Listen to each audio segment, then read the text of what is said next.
அதிகாரம் 46. நம்மோடு வாழும் கடவுள். கடவுள் நமக்கு அடைக்கலமும் ஆற்றலுமாய் உள்ளார். இடுக்கணுற்ற வேளைகளில் நமக்கு உற்ற துணையும் அவரே. ஆகையால் நில உலகம் நிலை குலைந்தாலும், மலைகள் ஆழ்கடலில் வீழ்ந்து நடுங்கினாலும், கடலின் அலைகள் கொந்தளித்து பொங்கினாலும், அவற்றின் பெருங்கால் குன்றுகள் அதிர்ந்து நடுங்கினாலும், அச்சம் என்பதே எங்களுக்கில்லை. ஆறு ஒன்று உண்டு, அதன் கால்வாய்கள் உன்னதரான கடவுளின் உறைவிடமான நகருக்கு உவகை அளிக்கின்றன. அந்நகரின் நடுவில் கடவுள் இருக்கின்றார். அது ஒருபோதும் நிலை குலையாது. வைகரை தோறும் கடவுளின் துணை அதற்கு உண்டு. வேற்றினத்தார் கலக்கமுற்றனர், அரசுகள் ஆட்டம் கண்டன.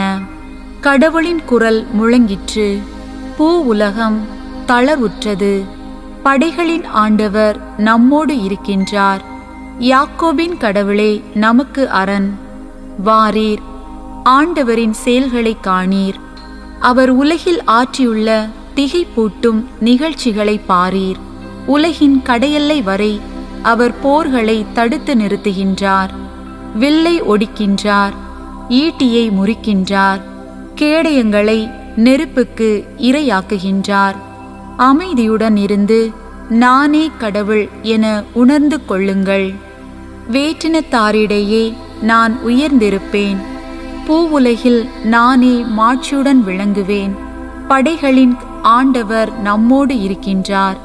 யாக்கோபின் கடவுளே நமக்கு அரண்.